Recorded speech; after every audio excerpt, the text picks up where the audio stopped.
Selamat malam Jumat sedulur-sedulurku semuanya, selamat datang di channel Sketsa Misteri.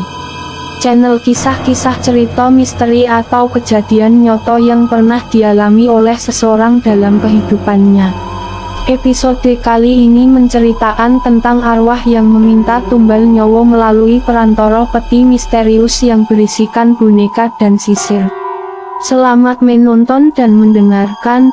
Jangan lupa untuk suka, komen, dan subscribe, agar malam ini kamu bermimpi indah. Salam malam Jumat, manusia boneka. Roy bukanlah seorang pecandu, usianya sangat muda. Sejak kecil Roy tidak terlalu banyak bicara, dia lebih suka bermain bersama boneka koleksinya. Dia orang yang mandiri, selalu tinggal sendirian dan hidupnya jauh dari keluarga dan teman-temannya. Suatu hari Roy pulang kerja dari kantornya, dia memutuskan berjalan kaki ke rumahnya dari Podo menggunakan kendaraan. Baru beberapa meter berjalan, pandangannya teralihkan pada sebuah toko boneka yang baru buka. Tempat itu sangat dekat dengan tempat kerjanya. Roy lalu mampir ke toko itu. Dilihat dari luar, bangunan toko itu tidak tampak besar. Sisa zaman Belanda masih dapat dilihat dari ornamen khas Eropa di bagian depan gedung, tepatnya di Kota Tua Ampenan Lombok. Dindingnya dicat putih seperti aslinya. Roy masuk ke dalam toko itu. Begitu di dalam, ia terpukau melihat bagian dalam toko. Permukaan dindingnya didominasi menggunakan wallpaper, kode juga barang seperti ban mobil dan tong sampah dibalut kreativitas menjadi meja dan kursi untuk para pengunjung. Namun yang lebih menarik perhatiannya adalah macam boneka yang disusun rapi pada lemari kayu. Tiba seseorang menepuk punggungnya. "Odo yang bisa ku bantu?" Roy terkejut, lalu melihat pria tua itu. "Oh," seru Roy. Pria tua itu memandang Roy sejenak lalu tersenyum. "Kulihat Anda begitu suka boneka. Kenalkan, saya Anton, pemilik toko ini." "Roy Pak, bonekanya bagus," kata Roy yang terus saja memandangi boneka sekelilingnya. Semuanya didatangkan dari seluruh dunia. Tiap negara memiliki budayanya masing-masing termasuk boneka juga. "Anda mau saya bantu mencarikan boneka yang Anda suka?" "Boleh, saya mau lihat dulu," kata Roy. Anton lalu mengajak Roy berkeliling toko. Roy sempat bingung dalam memilih jenis boneka yang ingin dibelinya. Setelah memilah, Roy akhirnya membeli boneka kayu. "Itu pilihan yang bagus," kata Anton. Roy pun lalu mengambilnya dan memesan 3 boneka terbaru. Selama beberapa minggu, Roy selalu saja berkunjung ke toko boneka itu. Dia semakin sering bertemu Anton ketika membeli boneka. Pada hari libur, Roy berkunjung ke toko itu. Seperti biasa Anton menyambutnya dengan ramah. "Nah, apa yang Pak Roy butuhkan sekarang?" kata Anton. "Aku mau baru." "Tidak, yang baru masih ada." Anton berpikir sejenak lalu menggeleng perlahan. "Wah sayang, belum ada kiriman barang sejak kemarin." Roy begitu kecewa lalu memutuskan melihat boneka lain. Namun tiba Anton memanggilnya. "Tunggu dulu Pak Roy," kata Anton. "Kode opo?" tanya Roy. "Sebenarnya, saya masih punya simpanan boneka yang benar-benar unik. Tapi bukan untuk dijual." "Kenapa?" tanya Roy penasaran. "Boneka ini masih ada kekurangannya, jadi ada bagian yang masih belum sempurna." "Apa yang kurang? Boleh saya melihatnya?" Anton mengeleng. "Maaf, boneka unik ini bukan untuk diperlihatkan. Mungkin ada pengecualian untuk Pak Roy karena sudah menjadi pelanggan toko saya." "Benarkah? Jadi saya boleh melihatnya?" "Saya jelaskan semuanya nanti malam. Sekarang saya sedang bekerja. Kalau Pak Roy berminat, kembali sojo nanti malam jam 7. Saya sudah pasti kembali Pak Anton, kata Roy. Setelah pulang dari toko itu, Roy lebih banyak menghabiskan waktunya seharian dengan tidur, makan dan menonton TV. Setelah memasuki jam 8 malam, Roy sudah siap berangkat menuju toko itu dengan kendaraan umum. Begitu tiba, Roy melihat lampu di dalam toko sudah padam namun pintunya tetap terbuka. Roy mulai memasuki toko. Begitu di dalam, Roy tidak dapat melihat apapun akibat gelap gulita. Tiba-tiba seseorang mencekram pundaknya dari belakang. Ketika Roy menemoknya, ternyata Anton yang berdiri di belakangnya. "Aduh Pak, jangan bikin kaget begitu. Maaf, saya tidak bermaksud mengagetkan, toko mau saya tutup sekarang." Kemudian mereka keluar dari dalam toko. Anton menutup pintunya dan mengeluarkan sebuah kunci berlambang tengkorak dari saku jaketnya. Kemudian pintu dikunci dan tangannya menarik ganggang pintunya memastikan sudah terkunci. Anton kembali mengantongi kuncinya. "Tunggu sebentar," kata Anton sambil berjalan ke tepi jalan menengok kanan kiri. Kemudian melambaikan tangan ketika mobil taksi lewat. Saat itu taksi mulai berhenti ke tepi jalan. Ensen berjalan mendekat dan bicara dengan suara berbisik pada supir taksi. Anton lalu memanggil Roy yang masih berdiri di depan tokonya. "Ayo Pak Roy," kata Anton. Setelah masuk ke dalam mobil, Roy duduk di kursi belakang sementara Anton duduk di samping supir. "Kita mau kemana Pak Anton?" tanya Roy. "Rumah saya Pak Roy," jawab Anton singkat. Setelah beberapa menit perjalanan, taksi yang mereka tumpangi berhenti. Anton melihat ongko argo taksi dan mengeluarkan sejumlah uang untuk membayar. Mereka kemudian keluar dari dalam mobil. Anton berjalan memasuki sebuah gang dan Roy mengikuti pula kemana Anton pergi. Setelah melewati jalan menurun, Roy tiba di depan rumah dengan pintu berkepala nogo. Anton membuka pintunya. "Ayo masuk," kata Anton. Roy mulai melangkah memasuki rumah itu. Begitu di dalam, Roy melihat banyak pahatan kayu yang tergeletak di mana-mana. "Maaf yo Pak Roy, rumah saya seperti kapal pecah," kata Anton. Roy melihat seorang kakek yang baru keluar dari dapur. Kakek itu berjalan memakai tongkat bambu. Ia tersenyum ketika melihat Roy. "Pak Roy, kenalkan dia Cin, pembuat boneka di toko saya. Dulunya Lin, seniman pemahat es terkenal." "Saya Roy," memperkenalkan diri.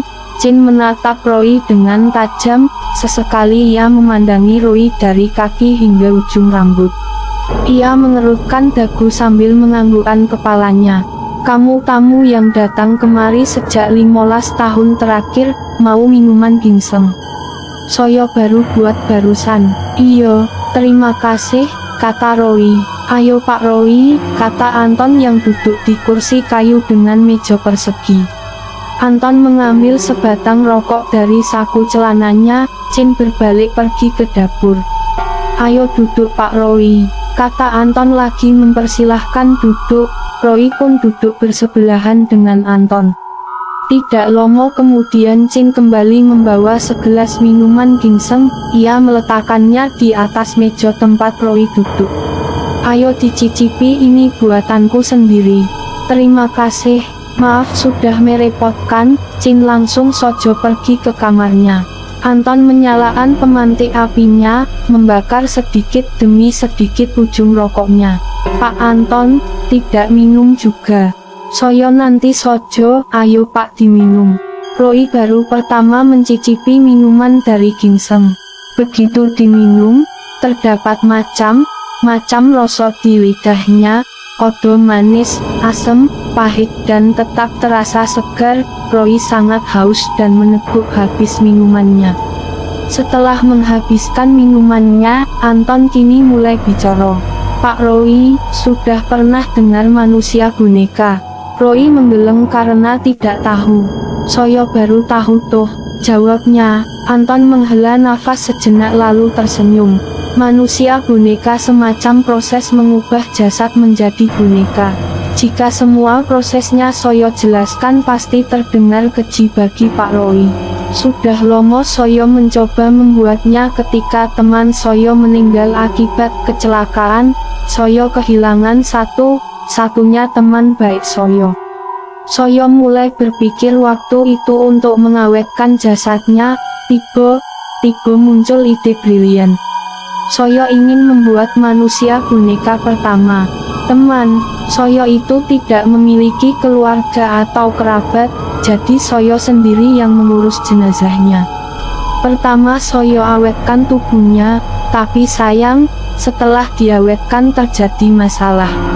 Masih ada yang kurang sehingga belum sempurna. Anton lalu memandangi Roy. Roy mulai merasakan suasana tidak enak. Pak Anton bercanda. Tidak, Soyo tidak bercanda. Sudah hampir 20 tahun. Walau belum sempurna, manusia boneka buatanku masih tetap bertahan sampai sekarang. Nah, Soyo mau kasih Ando kesempatan. Bagaimana? Soyo baru membuatnya satu boneka manusia sojo. Soyo yakin Ando tidak akan mendapatkannya dimanapun. Roy hanya tersenyum.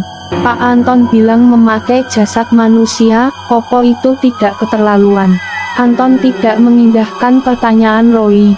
Soyo hanya ingin memberikan yang terbaik buat penggemar boneka seperti Ando. Saat itu Roy mulai melihat jam di lengan kirinya dan melihat pintu keluar. Roy berdiri lalu memandangi Anton yang sedang duduk santai sambil merokok. Ini sudah larut, Soyo harus segera cepat pulang, karena besok Soyo bekerja. Anton tersenyum. Terima kasih kunjungannya Pak Roy, Soyo yakin Ando pasti kembali. Roy berjalan dengan cepat menuju pintu keluar. Sementara Anton tetap tidak bergeming di tempatnya. Saat pagi hari, Roy mulai bangun dan memandangi jam dinding telah masuk pukul 10 pagi. Sejak semalam, Roy tidak dapat tidur dengan nyenyak akibat halusinasi yang tidak pernah dialaminya. Roy segera meninggalkan tempat tidurnya. Ketika bersermin, Roy terkejut melihat wajahnya penuh dengan bintik-bintik merah. Saat disentuh terasa sangat sakit. Roy terpaksa tidak bekerja akibat terlambat dan luka bintik di wajahnya. Saat melangkah menuju kamar mandi, Roy merasakan pusing di kepalanya. Roy pun duduk kembali di kasurnya dan mengingat kembali kejadian kemarin malam sebelum kondisi sekarang. Roy mengingat pernah meminum minuman buatan Cin. Setelah pulang dari rumah Anton, Roy sudah tidak makan opo-opo lagi. Selama ini Roy tidak pernah sakit apalagi mempunyai riwayat sakit berat. Roy memutuskan pergi ke toko boneka itu mempertanyakan minuman Cin. Roy pergi menggunakan mobilnya. Saat tiba, Roy keluar dari mobilnya dan langsung masuk ke dalam toko. Selamat datang, Pak Roy. Kenapa? Kata Anton ketika melihat Roy yang datang dengan wajah penuh bintik merah. Opo yang Pak Cin masukkan podo minuman Soyo? Roy begitu kesal dan suaranya mengguntur di dalam toko. Tenang dulu Pak Roy, memang odo opo. Anton menatap wajah Roy yang penuh bintik-bintik dari dekat. Lihat Sojo nih, wajah Soyo jadi begini. Oh maaf Pak Roy, Soyo tidak tahu. Soyo akan berusaha membantu, tapi Ando harus tenang dulu. Roy menghela nafas sejenak. Oh, Soyo minta pertanggungjawabannya atas yang menimpa Soyo. Iyo, Soyo mengerti, tapi ada persyaratannya. Syarat opo lagi? Lihat muka Soyo, dengarkan dulu.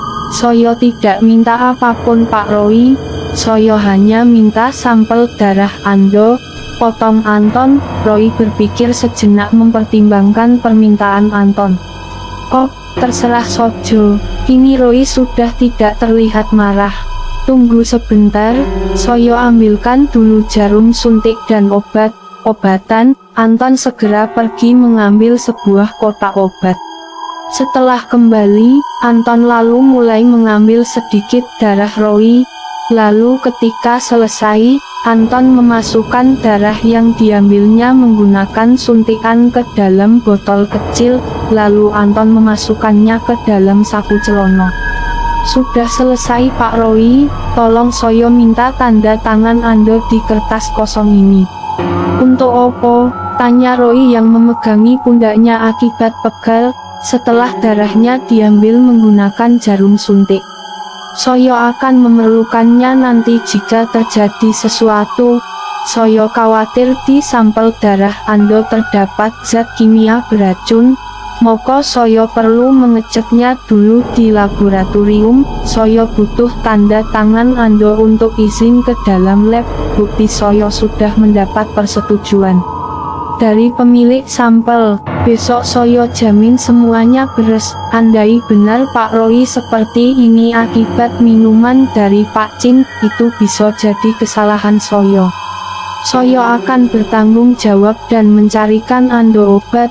Untuk sekarang lebih baik Pak Roy pulang dulu dan segera istirahat. Hari ini toko saya tutup lebih cepat. Untuk memeriksa ini, Antonio menunjukkan botol kecil yang terdapat darah Roy. Besok secepatnya Pak Anton, aku tidak mau terus begini. Pasti, jawab Roy. Pada pagi hari Roy bangun lebih awal. Kali ini sekujur tubuhnya terasa begitu sakit. Ketika bergocor, Roy sangat terkejut melihat bintik-bintik di wajahnya semakin bertambah. Ketika membuka baju, bintik di wajahnya semakin bertambah ke seluruh badannya. Matanya kini mulai memerah. Roy merasakan semakin parah dengan kesehatannya. Ia pun segera menuju toko itu mengendarai mobilnya. Ketika tiba, Roy memarkirkan kendaraannya dan menuju toko itu. Namun saat itu pintunya terkunci. Roy mengetuk pintu dengan keras. Anton, buka pintunya, teriak Roy. Kini nafas Roy mulai tersengal. Tidak lama kemudian Anton membukakan pintu. Wah Pak Roy, Anda datang pagi sekali, sopo Anton dengan tersenyum. Anton, mono obatnya. Roy mulai terkulai lemas, matanya kini mulai berkunang-kunang. Maaf Pak Roy, mari ikut saya. Mereka lalu memasuki gudang boneka. Ketika di dalam begitu gelap, Anton mulai menyalakan lampunya. Saat itu terlihat ada sebuah pintu di dalam gudang. Anton kemudian membuka pintunya. Roy melihat lorong panjang yang dipenuhi lemari kayu berderet rapih. Mereka mulai berjalan di lorong. Saat itu Anton berhenti di depan sebuah pintu bertanda silang. Anton mengeluarkan sebuah kunci dari saku celananya lalu membukakan pintu. Ketika Roy melihat ke dalam hanya ada sebuah peti kayu hitam. Anton melangkah mendekati peti itu. Ayo silahkan. Roy merasa aneh melihat ruangan yang luas hanya menempatkan sebuah peti. Apa maksudnya ini? Mono obat yang Pak Anton janjikan. Anton membukakan pintu petinya. Roy melihat tubuh manusia sedang terbaring. Namun yang lebih mengejutkan, wajahnya mirip sekali dengannya. Tubuh itu berkepala pelontos hanya menggunakan celana pendek saja. Sementara warna kulitnya sudah mulai membiru. Terlihat jelas bekas luka jahitan dan beberapa tonjolan pada bagian perut hingga leher. Kedua mata tubuh itu terus terbuka seakan bisa melihat dan bangun kapan saja. Roy menyentuh bagian kulit tubuh itu yang ada di peti. Terasa dingin di jemarinya. Ketika jari telunjuk Roy menekan bagian perut tubuh peti itu, Roy merasakan empuk. Seperti ada kapas di dalamnya. Roy terus saja meraba-rabanya hingga mencapai kepala. Roy tidak merasakan ada tulang dan daging pada tubuh di peti itu. Tubuh itu di dalamnya sudah seperti diisi banyak kapas dan berubah seperti boneka kain. Anton, apa dia temanmu? Sebelum Anton menjawab, Tiba Roy merasakan sakit di punggungnya. Saat melangkahkan kaki kirinya begitu berat, kedua tangannya tidak bisa bergerak akibat rasa sakit. Semua saraf tubuhnya mulai menimbulkan sakit. Roy terjatuh dan hidungnya kini mengeluarkan darah, denyut jantungnya melambat, pandangannya semakin kabur dan organ tubuhnya mulai menimbulkan nyeri. Bukan, dulu orang ini namanya Roy. Dia penggemar boneka, sering sekali belanja boneka di tokoku. Dia termasuk orang yang sangat royal, menghabiskan uangnya hanya untuk mendapatkan benda mati. Usianya hampir sama seperti Ando, jawab Anton. Roy memandang Anton sambil menahan sakit. Dia meninggal karena opo? Anton terdiam tanpa bergeming, lalu mengeluarkan sebatang rokok dari saku celananya. Dia kemudian tersenyum. Dia tewas akibat meminum sesuatu di rumahku. Tiba Chin muncul di depan pintu. Roy melihat Chin berjalan dengan normal tanpa menggunakan tongkat bantu. Kerjamu bagus, darahnya itu bisa digunakan untuk melanjutkan percobaanku. Tubuh itu kamu atur supaya dibuat kecelakaan. Keluarganya mengira pasti dia sudah meninggal. Mereka tidak akan pernah tahu identitas tubuh yang telah hancur, ujar Jing. Dia tidak punya keluarga atau teman, kata Anton. Bagus, semakin sempurna. Apa maksudnya ini? Anton, cepat tolong aku. Roy melihat Jin sudah berubah. Dia tidak terlihat tua jika dibandingkan ketika di rumah Anton. Maaf Pak Roy, Anda sudah sangat lama ditunggu. Tunggu untuk menjadi manusia boneka selanjutnya. Anda tidak mungkin tertolong lagi. Dalam hitungan hari Anda pasti akan mati. Roy berusaha memaksakan badannya untuk bergerak, namun menimbulkan sakit di badannya, hingga Roy tidak mampu bergerak kembali. Padahal, saya sangat mempercayai Pak Anton. Roy memandang Anton dengan penuh amarah. Masukkan dia ke dalam peti, perintah Chin. Anton mengeluarkan tubuh itu dari petinya lalu menggotong Roy untuk masuk dalam peti. Roy berusaha melawan namun tidak mampu bergerak. Roy mulai menangis untuk dikasihani namun Anton tidak bergeming. Pak Anton, tolonglah, bukankah saya pelanggan setia dari tokomu? Anton berhenti, berpikir sejenak. Anda benar Pak Roy. Odo opo, cepat masukkan dia ke dalam peti.